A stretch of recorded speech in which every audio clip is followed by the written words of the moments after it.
Welcome back to Politics. My name is Mark Politino, and I'm hosting here with my good friend Joe Ramirez, How's it going? as usual.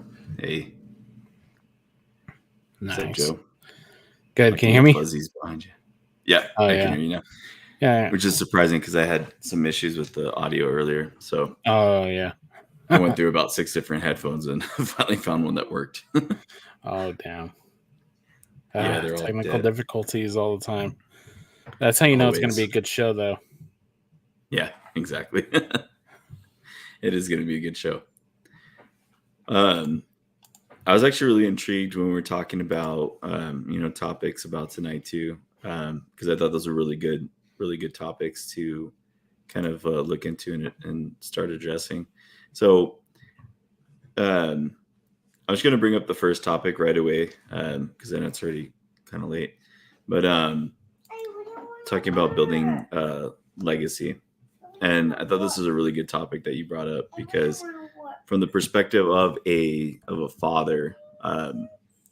It's always something where we're always we want the best for our kids. And from an entrepreneur perspective, we also want our legacy to be passed down as well. So we want like all the labor and everything that we put in, the risk that we assumed and everything to kind of pass on and keep going. So I think it's a really good topic. Um, what was your reasoning for wanting to talk about that tonight? Uh, I mean, to be honest, I think being a father is ultimately what turned me into basically being a solopreneur. Especially so the one time that I always use is when I was fabricating and selling granite. It was during the time when we had a big winter storm. My daughter at the time was uh maybe 2 months old. And I remember when we got a shipment of granite, the granite the granite slabs that come in are roughly about like 9 foot by 6 feet, and about 3 centimeters thick. Uh it was during when the winter, the snowstorm was melting, and it was kind of muddy where we were working, and we had to climb up a slope with a forklift because that's how we transported slabs from the outside to the inside. And as I was the one that was guiding the granite slabs into the bay, and my left foot lost traction and slipped down a little slope, and I was using my right foot to basically try and balance and keep myself from like falling into the little ditch. And um and the person operating the forklift, who happened to be my dad, he couldn't see me because the way that the slab was positioned was basically blocking his entire view, and that's the reason why we have someone guiding in these huge granite slabs into the inside. Well, he couldn't see me, and so by the time he realized, I got a forklift basically ran over my foot, and like it hurt like hell. And I went to the doctors to get it checked, and luckily enough, it wasn't broken. It was a tiny little fractures, tiny fractures on my heel and my foot. So I basically had to stop working for almost a month, and I had to like sit down. I couldn't do anything. I had to sit down, and so I would be like on the floor or on the couch, and I'd be holding my daughter, and it came to kind of a realization where it really hit me in the face that um I'm not I'm not working. I'm not getting paid, and not getting paid basically means that I'm not going to have any money coming in. And uh and I couldn't deal with that kind of realization where I don't want to I don't want my time to dictate like money coming in. I don't want to work hour per hour. I don't want to have to like go in to a specific location, do time, and then come home, because I mean that's how I kind of ended up in the position that I was in. So I was stuck on the couch, and I had my laptop with me, kind of right next to me. And I honestly did not know what the hell I wanted to do. Um, and I was listening to a podcast, and he was basically talking um,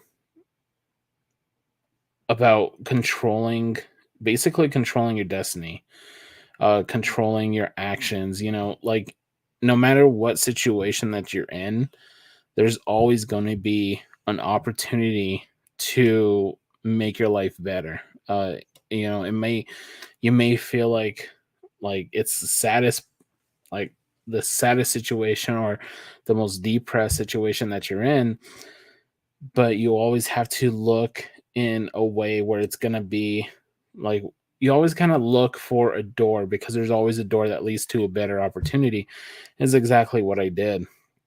Whatever, I had some money in my account, and I basically opened up a Lynda account, which is now LinkedIn Learning. And I just started taking a variety of different classes. I was taking project management classes, I was taking accounting classes, I was taking data, like data organization. And then I started a course that was using Swift to code basic applications, and Swift is the Apple coding language. And that's when I got introduced into actually like coding. Was basically in that course we had to build a calculator, then we had to build a GPS, or a a map that could show your GPS location. And I started to create like whatever projects that they had. And luckily enough, as soon as I healed up, we went out, me and my wife, and we decided to get out of the house, because I was stuck in the house. I couldn't leave. We went to an art fight, which is a gathering where artists come, and they basically compete with one another, but it's not really competing. They're given a theme where they have to paint or use whatever medium that they express themselves with. And I was talking to a friend, and he was talking about these coding boot camps that he got in, and he gave me information. So it was crazy, because I I got interested in coding through through my injury. And then like out of nowhere, he just mentions that he got into a coding boot camp that's hosted by CNM.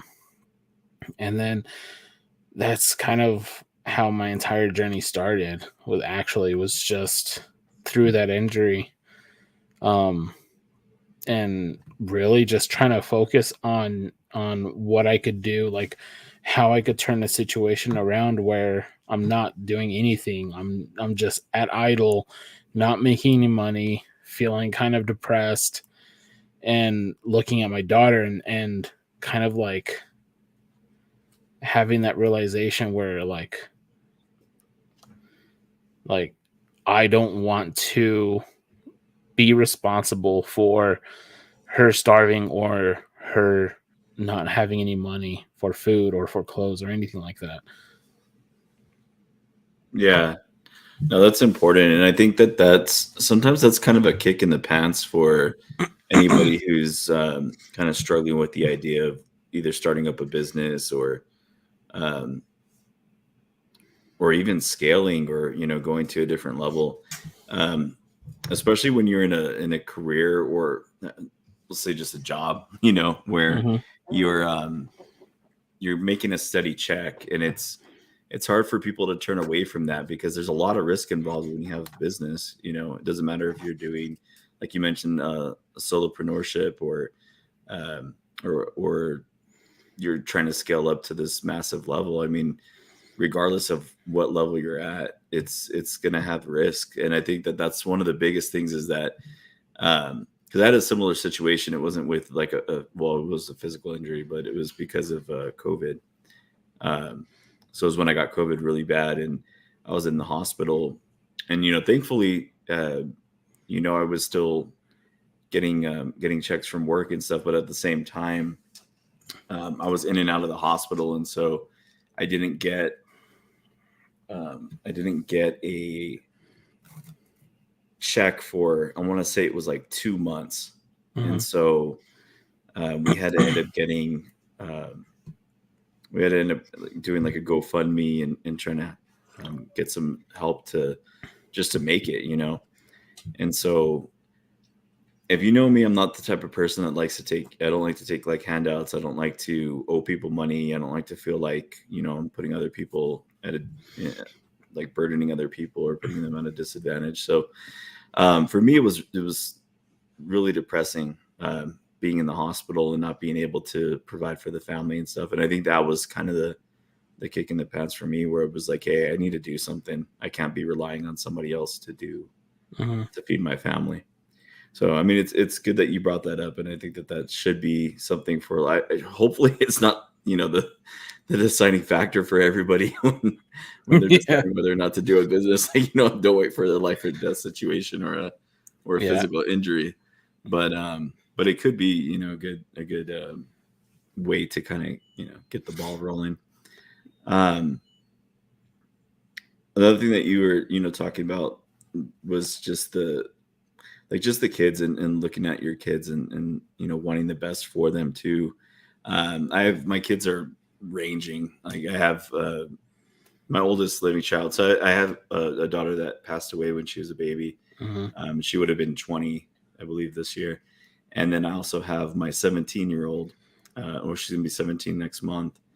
And then I also have kids ranging all the way down to my youngest, which is 6 months. So I have a 6-year-old, I have a 3-year-old, and then the baby's 6 months. So when I look at them, part of it is I want to see them succeed and do good. Part of it is that I don't want them to have the same upbringing that I had, I guess you could say. Part of it is that I don't want them to see. I don't want them to struggle the way that I struggled. So I want them to have more of a foundation. I want them to do well.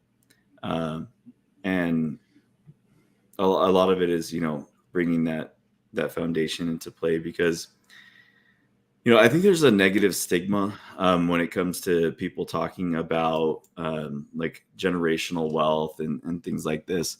But it's something that you can make an argument for, obviously, like privilege and having an advantage on things when you're looking at passing on something that's already been built to younger generations. But for me, the fact is that anybody would do it if they were in that situation. You know what I mean? And it's not wrong to want to pass things down like to your kids and kind of set that foundation. But I think even more so for me, it's really just the idea that, hey, they can actually accomplish something and they're not going to have to struggle as much as I did. They're going to have their own struggles and things that they have to figure out and work out. And with any of the things that I try to do, like any of the businesses that I try to start up or that I work on, or whether it be by myself, for myself, or with other people, I always have the thought that, hey, you know what, maybe one day, my kids could take over. But at the same time, it's not something where I would like force them into it, if that makes sense. Like I want them to see the foundations of how to build a business out, or how to look into these different things. And I want them to be able to put it into something that they like and that they love when they get that age, if that makes sense. Yeah, no, that makes perfect sense. I mean, me and my wife, we're always on the same page when it comes to this, because so I own a business, and then my wife, she's a co-founder of a nonprofit organization, and then she's also a solopreneur. She sells ceramic jewelry, and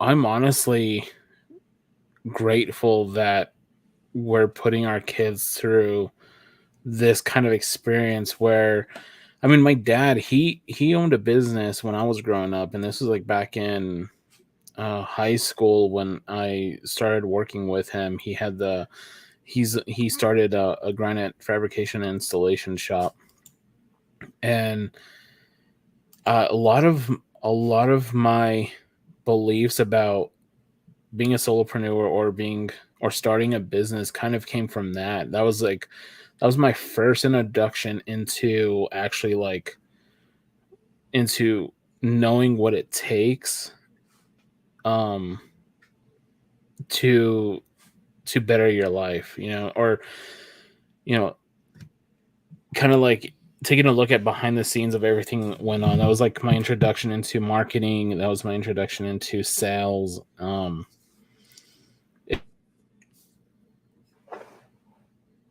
I was able to carry on to what I do now. But I am grateful that my kids are kind of are experiencing the same thing that me and my wife have to go through, because I do believe it kind of instills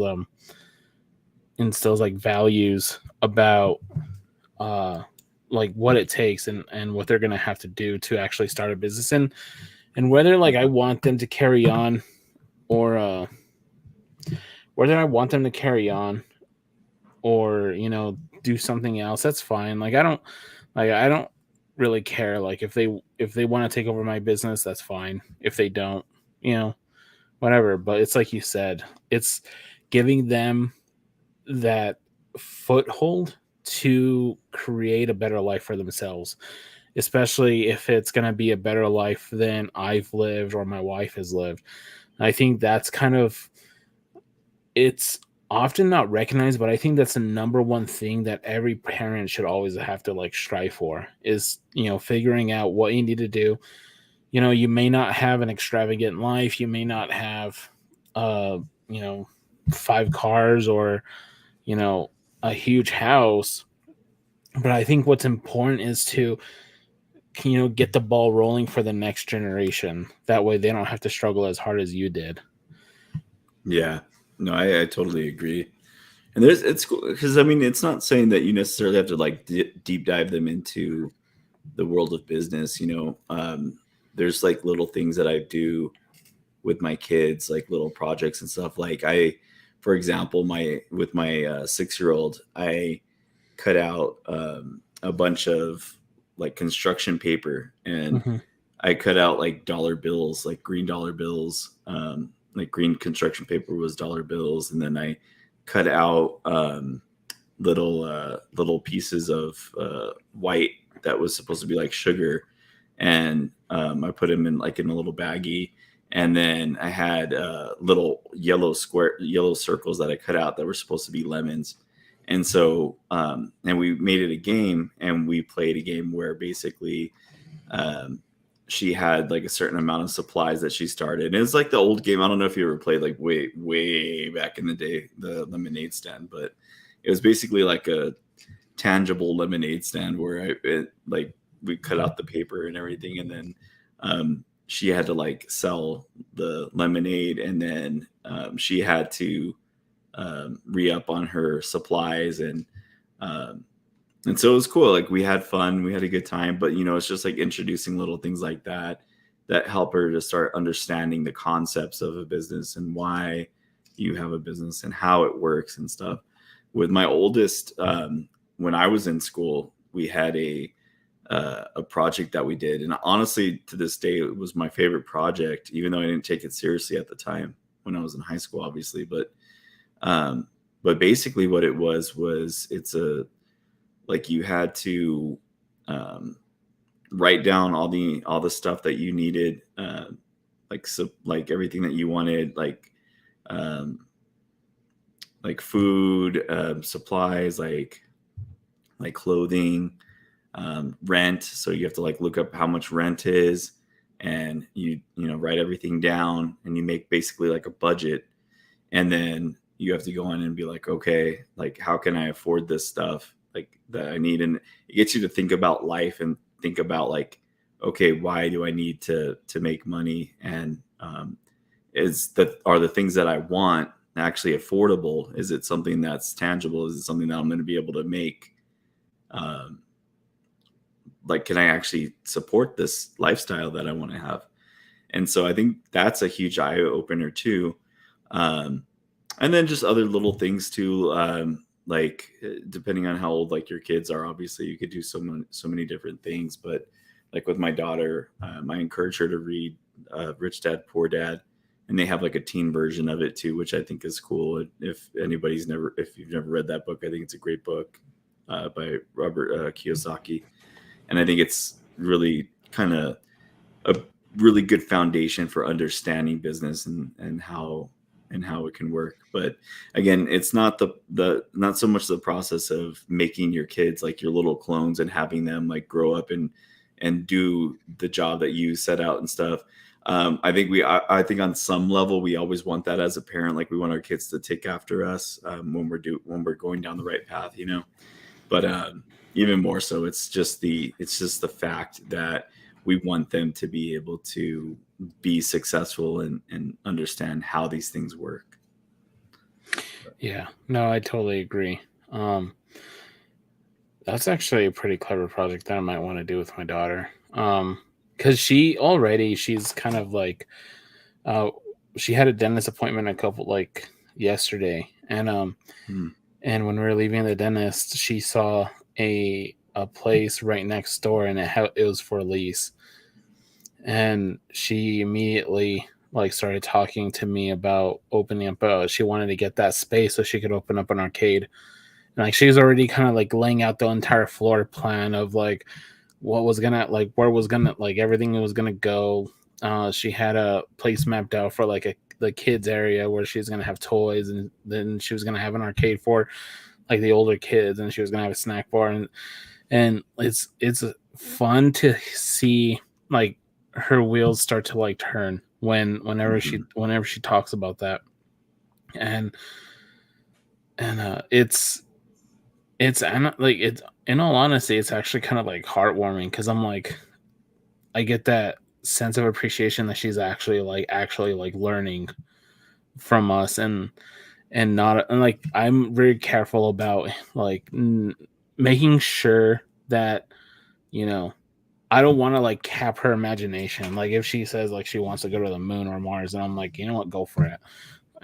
Just do it. Yeah. Like who cares what someone says?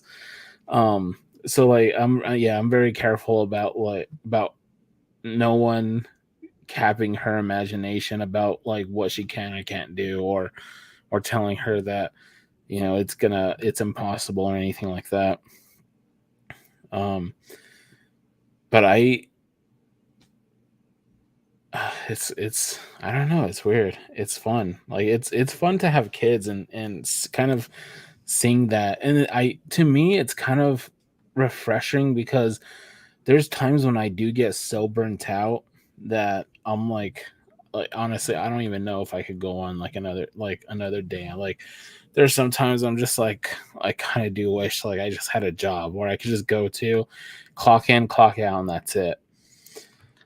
But then there's moments when she says something like that, where she was like, she has like an interest of opening up a business. And then there's times like when we went to Silver City, I was able to take my work anywhere, and like I didn't have like a specific time to work. I just basically did work whenever.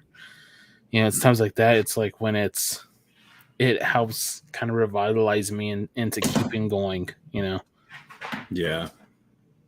No, it does, and it's crazy because like a lot of people that I know that do have their own businesses, they do the same thing. You hit a wall. Like I think there's this idea that people have that when you own a business that you don't work, and in most cases you work harder than you would if you had a business. So there's a lot of times when I do see, people that are like, you know what, I'd rather just, I'm thinking about just closing up shop and just doing that 9 to 5, but but then thankfully those of us that have kids, get us to snap out of it every once in a while. Yeah. When those things come up. But it is cool though. It's really cool to see, your kids doing that. And I think there's just a lot of values and stuff that you can in place with your kids. And it's not so much just, it's not so much just on the business level, but just having solid foundations. Like my daughter's and my 6-year-old's in 4-H. And so we'll go I want to say this last weekend or the weekend before, we went and we volunteered on a farm, and we went and helped. It was on a tomato farm, and we went and, we just did tasks around the farm, helped them with their production. And it was just really cool because, for one, like she had to get up early and that's a whole nother story, but she stays up too late. She likes yeah, same here. But it was nice. Like, she had to get up early. She knew, like, hey, this is the goal. We need to get up early in the morning. We're going to be in the truck by this time. We're going to head over there to this farm, and we're going to work. It's not going to be, we're not going to go play games. We're not, we're going to go there and we're going to work. We're going to help these people out. And so it was just really cool. And, when we were done, she was like, I really like that place. I like doing that. Can we do this again? And it was funny because a few days later, I told her, hey, get up. Like, it was in the morning. I was like, get up. And she's like, are we going to the farm? And like, she's ready. You know what I mean? So, like, she just likes, she has like the greatest personality. She's like, she loves helping people and stuff like that. But it's just cool to like instill those values of hard work and community involvement and things. And I do like 4-H. And if you don't, if you never had a kid in 4-H, or if you never experienced 4-H yourself, I think it's really great. You should definitely check it out. It's not getting paid to say that or anything like that. It's just, I've never even heard of that, actually. Yeah, you should check it out. It's really cool. And I really like the idea and the concept of it, like the concept around community and so my oldest daughter was in it briefly. She says that she wasn't, but she was. But it was like through school that she started up, because she went to school in the country, and it's kind of like a country type club. But she But it was really cool though, like getting to see my 6-year-old like getting to be part of that. And I do kind of wish I would have been more involved with it when my oldest was in there, because I think that would have been something that would have been cool for her too. Even the way that they conduct the meetings is really, really cool. But again, just those types of like things that you're just instilling in your kids, just like the values and stuff, because all of that kind of leads up to that, and whether they want to do a corporation, and they have dreams of scaling it to the highest limits that they could possibly scale it, or whether they're wanting to do a nonprofit organization and wanting to stay, small, local based or something, you know what I mean? It really doesn't matter. It's just the idea of them having that success and being able to do it. And I think that that's what the legacy is. I think we get caught up in the idea of like, when we say like building a legacy, people are thinking, that you're wanting to build this, like for example, one of my best friends, Luis, my best friend, Luis, I should say, his dad owned a hydraulics company. And when he was in high school, he worked there, and he gained a lot of knowledge around that. And then when his father, stopped and retired and moved, back out east, my friend Luis opened up his own hydraulics company, and so again, the same concept of like, it wasn't taking over the company that his dad had. He started up his own hydraulics company, his own legacy, and started building onto that, and he's built it up and kind of gone the way that he wants to take it, in the direction that he wants to take it. And his kids probably aren't going to continue that same job, but he's definitely set a foundation for them through hard work and dedication that I have no doubt that those kids are going to be successful, you know?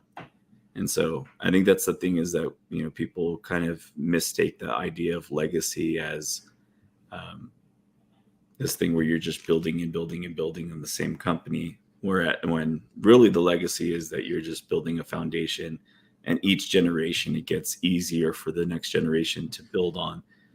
Not so much through something that's already been laid down physically, but the mentality that you're building on, and the dedication, the work, the errors and stuff that you've made that you can pass down and say, hey, don't do this, you know, because I have a horrible habit of learning things the hard way.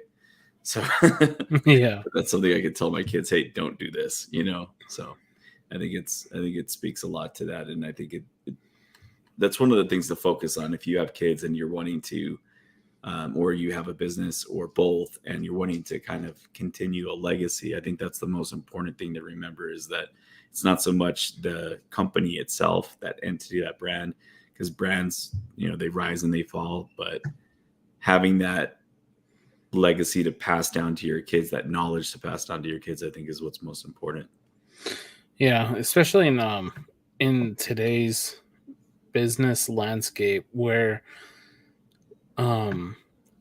like you said, values, I think values is definitely going to be the most important over a company, only because now with everything just so I mean, it's crazy on how like what kind of business you could start. I mean, even when we were kids, you know, like we were always told that video games is just a waste of time. No one's gonna what can you do like playing a video game? And now you know you have these people who basically make a living off of video games, and not to mention they make a lot more money than I could have ever imagined. And even on Discord and Twitch and like all these tools are just like popping up for ways, you know, for us to be creative into creating something that we want to build. You know, the old style of building a company and carrying it along with your family has just gotten, you know, it's not the same as it was before, because before, you know, there wasn't technology like available to the average person, you know. It was easier Yeah. to keep a company within your family and build it from there. But now, you know, like you said, companies come and companies go, and a lot of the companies like that we grew up with no longer exist.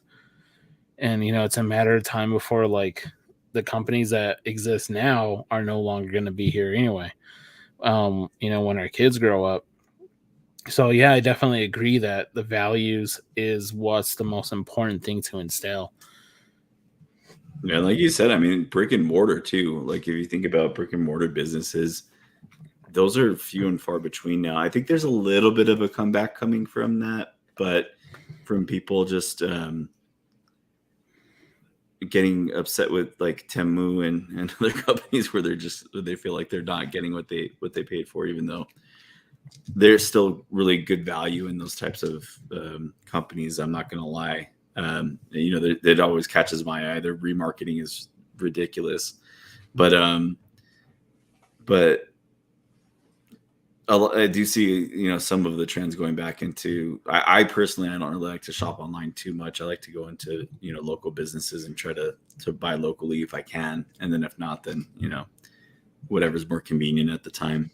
But I mean, a huge point to technology and things going away from brick and mortar, large in part, where now a lot of the time these businesses can operate online. You don't actually have to have a brick and mortar facility. You don't have to have a physical location, aside from, you know, government paperwork and stuff where you obviously have to have that.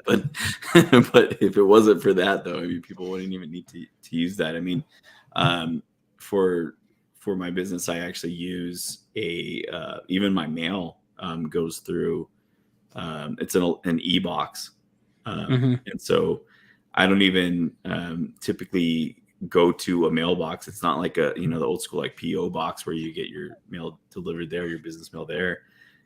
It's literally an electronic mailbox, and it goes to the hub. They take a picture of like the mail or whatever, and then they upload it to the website, and you just read your mail. You open it up and you read it. It's almost like an email. Yeah. And then of course, if you have a package or whatever, you have to go in and get it.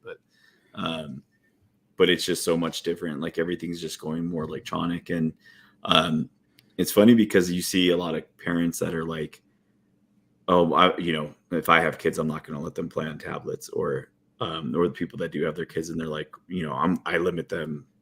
They can only play for 10 minutes or whatever. And they're not allowed to play video games or anything like that. It's just educational. And to a degree, I can understand, because my kids are like, they are on tablets way too much. They're on technology way too much. And there's, times when I have to scale it back and say, hey, like you've been on that for a while, shut it off, go do something else, go play. Because I think there should be a balance. But the way that these kids are, dude, like they are so good at, like, my daughter's like, she loves like drawing on her tablet and everything. Like this year, I'm gonna probably for Christmas or something, I'm gonna probably get her an actual drawing tablet. But like she's just amazing with tablet. My 3-year-old, amazing. Like the other, it's funny too, because they'll watch like YouTube videos and stuff. So which I think is like, now I would say I would argue that the majority of children don't watch like cartoons on TV anymore. They watch YouTube. And it's funny because my 3-year-old, when she watches things like, or when we're like playing around or we're streaming, because we'll stream together or whatever, like like last night I did a little stream and, she was on there, and she was like doing the whole, like, at the end of the video, like, give us a like and subscribe, and just like, it was really, really cute, because nobody told her to do it. She just decided to do it. She's not on audio or anything, because I don't like to like put my kids out there like that. But it was just really cute because like they have like this idea, like they're around it so much that they understand how it works. They understand how the technology works. They understand, like, they can operate, electronic devices. They know how they work. They know the verbiage. They know, you know what I mean? So when technology advances, as it always does, and they're older, they're going to have an advantage over children that aren't up to date with that stuff. And I think it's sad because there is a disadvantage that sometimes parents put their kids through because they think that they're doing a better service to them by limiting them on technology and things like this, when they don't realize that, when these kids go into like I don't like go off on a tangent, but my one of my cousin's kids like came over and they were like, playing on their tablets and stuff together. The kids were, and my cousin's kid did not know how to like play the game. They couldn't figure out the controls. They couldn't function. So it's just really weird because they don't, it's really weird because they like you expect these kids nowadays to just have to just be able to run with this technology and be able to do it without any issues, and it's weird when you do see a kid that hasn't been able to really play around with the technology and experiment with it, and when they're actually, in the situation where they could, where they have it available to them where they can actually use it, they don't know how to do it, And so when they start going into the job field later on, and obviously granted, they have a lot of time. I'm talking about my 6-year-old, and my cousin's kid is also around the same age. So, when we're thinking about that, I mean, it's not like the biggest of issues because obviously they have a lot of time to pick up that technology. But I do think that that kids that are exposed to it are going to have a lot easier time advancing to the newer technologies that start to come out later on, if that makes sense. Yeah, no, I understand. I mean, like, I'm on the same boat because I do feel like I do feel the same about parents who basically restrict children from learning to even play Roblox or even like Minecraft, or to restrict them from using technology in general. Mhm. Um, and I think the biggest issue is that the future is digital. That's all the future is going to be, is digital.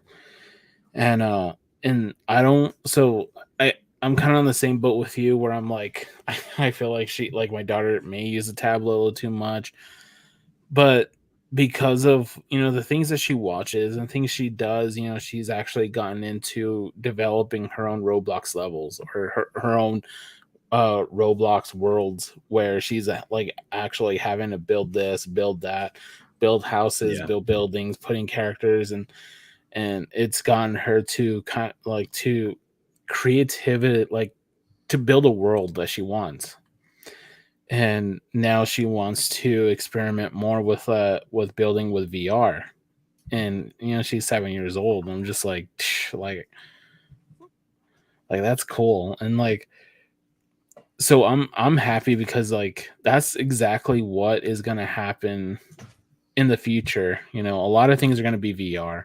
A lot of things are gonna be, Oh yeah. a lot of things are gonna be digital. They're gonna be on the web. We're just like, we're literally just like still in the internet is still in its infancy. But I think exposing your children to at least like learning how to create things, how to create applications, how to create like even a Roblox world, where you may not want them to build like to play in Roblox. At least you could get them into using their getting creative with developing something that that they would want. Yeah. um And there's alternatives too. Like you yeah, don't necessarily there have to is. do like roadblocks or anything like that. But to be honest, in my opinion, as long as you're there and you're being present and you're actually involved, like you're not just here, take this and go play. Like if Yeah, you're actually involved with it and you're keeping an eye on what they're watching, what they're seeing, what they're doing, and filtering it for them, then I oh don't yeah, think there's anything wrong with it. yeah. I definitely regulate. Me and my wife regulate my daughter sometimes. Um Yeah. and I mean, yeah, and like you were saying, with your daughter, where she has like her own little call to action. My daughter was doing the same thing when she was a kid, and it was like the cutest thing ever. Like I loved it. Yeah. After like what was it? She would mostly do it after she brushed her teeth, and then she would look in the mirror and she would like say hello everyone, or bye everyone, good night, click subscribe, or and like That's so cute. it was like, it was the funniest thing ever. Like I loved it. But I mean, it's like I think the other important thing about, especially getting them introduced into like a digital world, is because they end up building a brand themselves. And I mean, even if you work for a company, like a 9 to 5 company, I mean, in the end you're still a solopreneur.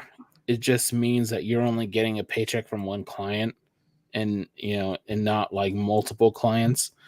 um and I think like my daughter getting into like wanting to get into like a digital world, where she does want to start like her own streaming, or on Discord she wants to start her own streaming, like building Roblox or playing Roblox and things like that. And I think like I'm researching it. I'm like very careful at the same time to make sure that it's going to be safe. And I'm glad I'm already kind of introduced into like the digital world, where I know what to look Yeah. for. And especially because security is like the most one of the things that I value the most in having like a digital presence. But I definitely think that it's going to be important for kids to learn how to build a brand themselves, especially if it's a personal brand. because that is what's going to help benefit them in the future when Hmm. they already have an idea of, who they are and what they do and what they want to be, and they already have an idea of like what kind of community or culture they want to be part of. They're going to have the skills to where they could communicate and then attract others, and then that could easily go into build into a business, or even getting hired by a company. I tell, when I graduated, or when I was still in the alumni committee for CNM Ingenuity, which was the boot camp that I graduated from. The one thing I always told everyone when they graduated is, start a LinkedIn account and just literally start either posting projects that you're doing, posting articles that you have an opinion on, even if it's just progress shots of an application that you're building, like on the side. Don't focus too much on feeling like it's foolish, but really focus on just like communicating what you're doing. And when you go in and being interviewed by tech companies, they're not looking to see if you have the answers for everything, because like you have different steps when you have an interview, like a technical interview. Then you have a communication interview. So there's like different steps when you're getting hired by a company. And when you're doing a technical interview, you're not they're not looking to see if you have the answers. They're just looking to see if you could communicate what exactly you're doing. And I think learning or teaching kids how to communicate, especially like having a presence, is very valuable in the future. Yeah. No, I agree. I do think that that's important. And you did bring up um, the idea of solopreneurship, because I think some people don't understand what the difference is between solopreneurship and entrepreneurship. Um, can you explain it a little bit more? Yeah, solopreneurship is basically when you take responsibility all to your, like when you have the responsibility all to yourself. And entrepreneurship is when you basically start a business and you start hiring or contracting specific areas on your business to others. So like you already have investment, you have capital, uh whether it's your own personal capital, or if it's investment, like a venture capital. And then you start the business, and then you start hiring right off the bat, like who's going to take care of accounting, who's going to be in HR. um a solopreneur is just someone who's basically the HR. They're the admin, they're the salesman, they're the programmer, the designer. They're like basically everything in an entire organization. And I mean, sometimes a solopreneur could grow into becoming an entrepreneur. I mean, it's kind of like, that's kind of like the next level if you want to go that way, or if you just like don't want the responsibility of keeping employees, or if you don't want the responsibility of having paperwork and you know and all the responsibilities that come with having employees, and then just say it by yourself. That's kind of what's awesome today, is that you just be by yourself, grow your business. um that's it. It's just, Yeah. yeah. So a solopreneur is literally just someone who's basically doing everything inside a business by themselves. And there's nothing, wrong with it by any means either. I mean, Oh no. I think people over glorify the idea of entrepreneur, when nowadays, you do have software and things that you can utilize for yourself. Also, business structures, when you're forming a business, like LLCs, are very, very good ways to do it. Oh, excuse me. So proprietorships, or I mean, I guess it depends on it, and everybody has their own like take on it. But I would always go for a single member LLC over a sole proprietorship in itself, just because it mitigates some risk. Mm-hmm. But but one thing that you mentioned, and I think it's extremely important, especially for anybody who's like toggling with the idea of if they want to become a solopreneur or an entrepreneur. Um, in any way, or like you said, wanting to start off by themselves and kind of head at it by themselves, and then progress into something else later on down the road. I think it's important to understand risk, because risk is like the number one thing that businesses and businessmen and women face is risk. So when you're starting up your own company, those are the things is mitigating risk, and also obviously being able to make money as well. Yeah. But uh, with what you were saying about like hiring other people, sometimes it's better to go the solopreneur way, because you don't realize, or a lot of people I would say don't realize, that when you do have a company, when you do hire on people, you're adding risk to the company as well, because you're responsible for anybody that is under that brand for your company. So I think it's really important. It's something that you brought up, but I just wanted to touch on that real quick.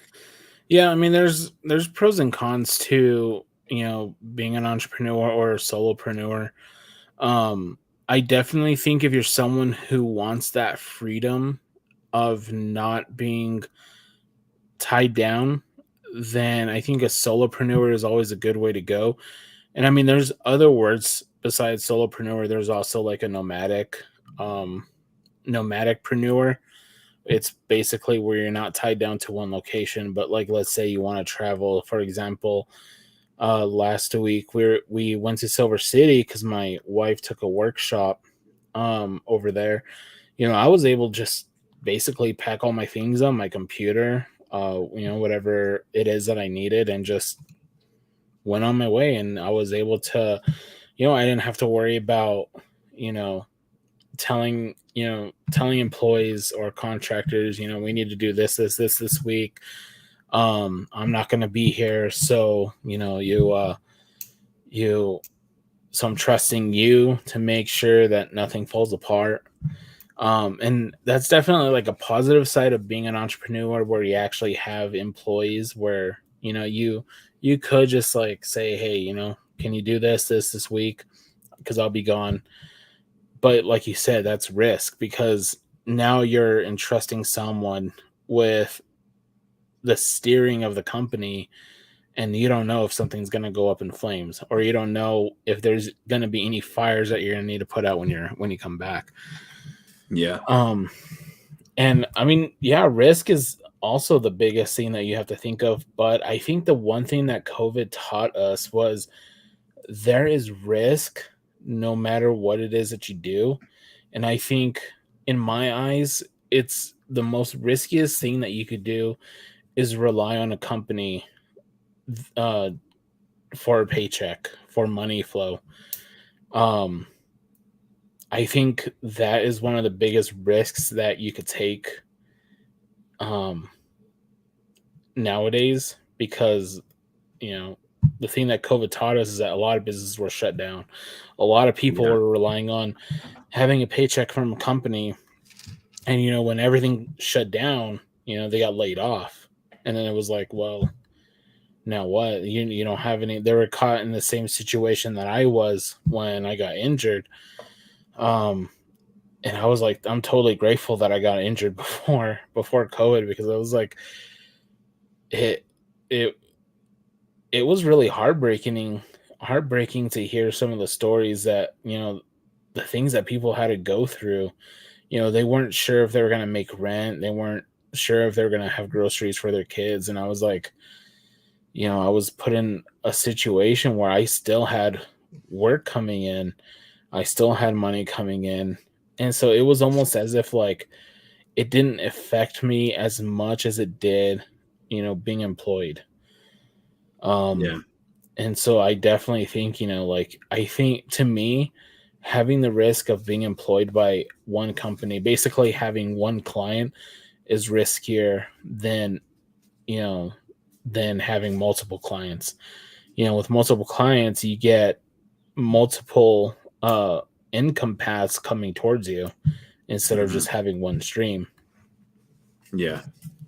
Yeah, and it's always better to have different streams, because I've been in this situation too, where one client, for one reason or another, has to drop off, and I'm like, oh man, now I have to pick up the slack over here. When you're low on clients. So because regardless of the business, I would say the majority of the time, if not all the time, you're going to have overhead that you need to take care of, and so losing one person may not seem like a huge thing, but when you own a business and you do lose one person, you have to kind of either make up that somewhere else, or you have to figure out how you can mitigate some of that overhead too. So it's a balancing act, but yeah, I think you hit the nail on the head when you're talking about these things, because it is important, and I think that it is probably the riskiest situation to be in, is when you're relying on somebody else or something else in order to generate revenue. Yeah. One thing I was going to say about that too, we were talking about last week, was about the cannabis industry, and this week I was talking to my friend Bo, and we were talking about licensing for cannabis, and how it's really risky, and it is kind of going into what the poll was last week about whether it should be nationally allowed or not. But the one thing, and this kind of just reminded me of it about the cannabis industry, is because it's not federally recognized, it's not federally legal. So some of the things in those types of industries, like if you do get into cannabis, and whether it be any part of that cannabis industry, where we talked about that whole vertical integration and the different aspects of cannabis and the cannabis industry last week. But regardless of if you're in any part of that, you don't have a lot of bailout options if you get in trouble. Like, so if you if you are not doing well and you have a regular company, you could potentially file for bankruptcy. Chapter 7, I believe it is, or what is it? Chapter 5? I'm not sure. I'm not a bankruptcy attorney, but yeah, there's a lot of chapters I never read. So, yeah. But if you file for bankruptcy, you can still, recoup some of that, especially for like your shareholders and stuff. However, if you're doing like a cannabis company and you lose money and you want to go bankrupt, you don't have anything to protect those assets. And if you have any shareholders or anything, it's hard to get shareholders, or it's hard to get capital, because it's a high risk, high reward type of scenario in my opinion for cannabis, because a lot of companies are making a really good profit from the company, or from the industry. I'm sorry. But with that also comes a huge risk. Like if you look at what's going on in California right now, there's a lot of companies that are in a bad spot right now, and they don't have a bailout option. So it's kind of the same thing, where risk is just really, you really got to weigh your options when it comes to the things that you want to do. Some people, we need people that do 9-to-5 jobs. It's still not at the point where we can just go without that. But I think with like social media and a lot of the things that people are wanting to do nowadays as a career, where it's really shifted from, I want to be a doctor, to like, I want to be famous on TikTok, So yeah, it's like I said, there's nothing wrong with like, wanting to stick with 9-to-5, but it's like I said, you're a solopreneur either way, because you're still getting money from, basically from a client I'm sorry. / your company, or from the company that's hired you. I mean, the best thing today is that you could easily, you could have multiple income without having to like take on the risk of quitting your job and like going all in on building something. You could easily just still continue work 9 to 5, start another income stream, have money coming that way. So you have, two streams of income coming in, and then you have time. You're like, what? I might start something else. And then, right there, you just have another stream of income coming in. I mean, so today it's gotten easy for the average person to have different streams of income coming from different places. Yeah, and I think that's a good topic too. And I think maybe we'll do that next week. Um, and I'll throw a poll in there later for that as well. But just because I like to hear what you guys' opinion is on it. But I mean, you could do that. Like right now with technology, with software and everything the way that it is now, you really could do multiple streams of revenue coming in, different businesses, while you still have a 9 to 5, and that's not a problem. I would still argue that for some businesses and for some like projects, you probably do have to like have a really strong focus on it. And sometimes it's hard to do that when you do have other obligations like a 9 to 5. But I think that it is important to know that you can do it, like you mentioned. But like you mentioned, I think that the one of the coolest things that you said was that you're still a solopreneur when you're working at these places, because you're still responsible for your check for the most part, right? I mean, like we said, I mean, there's you have to different budget. You scenarios have where to, yeah, you have to budget. You yeah, have to set money aside for food and for gas and other utilities. I mean, you're basically doing everything that a solopreneur does. You have to make sure that you're going to pay your taxes.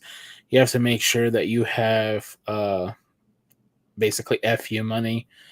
It's in case like you need to fire a client. You have FU money. You're just like, okay, well, I don't need to do business with you. I already have money aside. So, I have cushion there until I can find another client. And you still have to do, like you have to make sure that, you're not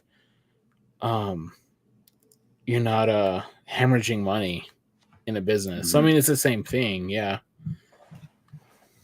Yeah, I think that we're going to talk about that more next week, because I think that that's a really good topic, and I'll put it in there too about how you all feel um, about being a successful solopreneur, or basically just being successful at a 9 to 5 job, because I think it is important to realize that you can do that. I have friends that make a lot of money, and that are very successful in their job, and that they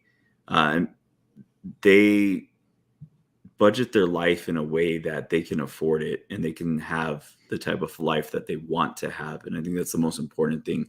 And we've talked about in the past where the most important thing to me about being financially free is that you don't have to go pull up your bank app and say, oh man, do I have enough money to pay for this thing that I need? I need to get a pack of diapers. Oh my gosh, do I have enough in my Yeah. account to get this pack of diapers? It's nice to be able to, for a long time right now, it's been a little bit more of a struggle. And I think that the state of the economy right now is kind of starting to weigh in a little bit more for my family, but and I feel like it is for a lot of people, but it's nice. It's funny and it's nice, and it's also kind of annoying sometimes. But when I ask my wife, oh cool, where'd you get that? Or like, how much was that? And she's like, I don't know. You know what I mean? Because she didn't look at the price tag. Yeah. You're just like, I need that thing. I got that thing, or I want that thing. I got it. Yeah. And then you just don't know how much it was. Or like, Yeah, you my wife is the same way. I like 2 packages come in. I tell her, "What are these?" And she's like, "I don't know." I'm just like, like, "You don't know?" She's like, "I just ordered a bunch of stuff." I'm like, Yeah. come on, man. Like, but I mean, it's nice that I think that's just a new American dream, though. Like the old American, like a lot of people are kind of bummed out about like the American dream of owning a house and owning a car and this and that. Like, I no longer think that's the actual American dream anymore. I think today the American dream is just having money, having different sources or different in like having the freedom to do what you want to do. Mhm. And even if that means that you want multiple streams of income, doing, you have one side hustle where you're teaching underwater basket weaving, and then you have your 9 to 5. You have like different income coming in. You're just like, you're getting to the point where like it's starting to you feel more relaxed because no matter what happens, you start a one side hustle, you could just start another one. The same principle that goes into starting that, goes into another, like starting another another side hustle, which could turn into a business. And then you use those skills to start another business, and sooner or later you become an entrepreneur. Yeah, exactly. You just build it up over time. Yeah. I think we hit the mark and exceeded it again, as always. Yeah. But it's cool because I love talking about this stuff with you. Did you? I know you said that you're working on getting some of the stuff up and running. Did you have anything that you wanted to put in as far as any contact info or anything else? I know that you're working on revising your stream and everything. Yeah. Let's see. I don't know. I think I'm mostly just on Facebook. Mercury Online is my handle, and LinkedIn. Joseph J. Ramirez on LinkedIn. We'll put it in the description too, in All case right, I'll give wants you. to link to it. I'll send it to you. Okay, that sounds good. I'll send you the links. But Yes. Awesome, man. Cool. Well, thanks again, dude. I really, Yeah. like always, man. I appreciate you coming on and talking. It's always fun. It's always fun talking with you. Thanks, dude. I appreciate that. Sometimes I ramble. Just kidding. No, you're okay. You're okay. All right. Cool. All right, dude. Well, you have a good night, man. Have a good night. All right, later. Later. Cool. Real quick before I close up here, I did want to take the opportunity to let you guys know we got some new merch too on our side. If I can get it to pull up here. Oh, there it is.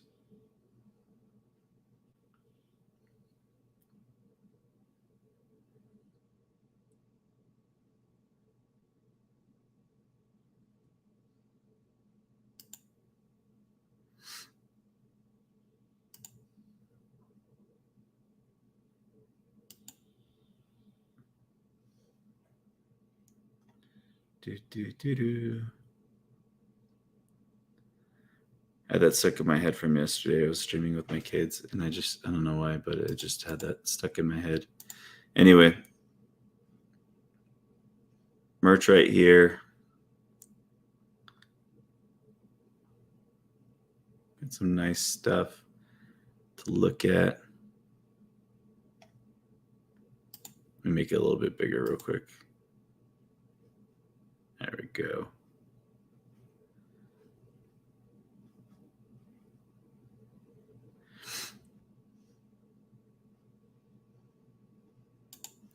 But yeah, we got the original, the content creator shirts that I really like. We also even have it for like the doggy version too, which I think is freaking awesome. But really cool stuff there. And then we also have the Razorback women's shirt too, which I think is funny. These are just parody shirts, obviously, but I still think that they're really funny and I think they're great. So we have those ones on there. Also,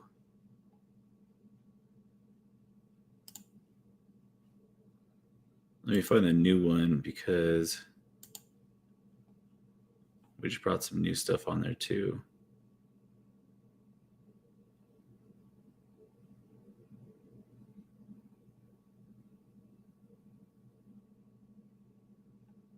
Oh yeah.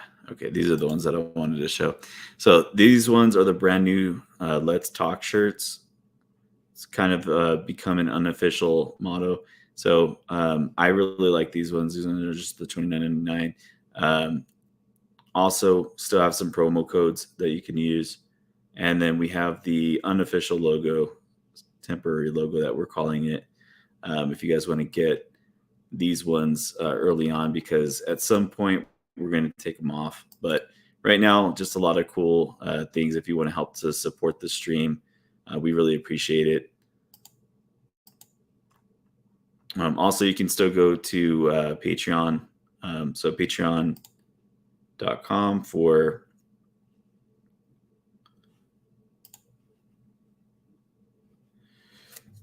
to help us build up that community. Again, it's something where we haven't, it's not something that we've really pushed too much because it's not something that I wanted to kind of like take the place of what we're doing on the live streams. But I still would like to do this more, and I'd still like to get more professional on it too. Right now, it's just kind of laid back and focused on just having a good conversation about business and different things that are going on, current events and stuff. But it's something where I would like to progress it too.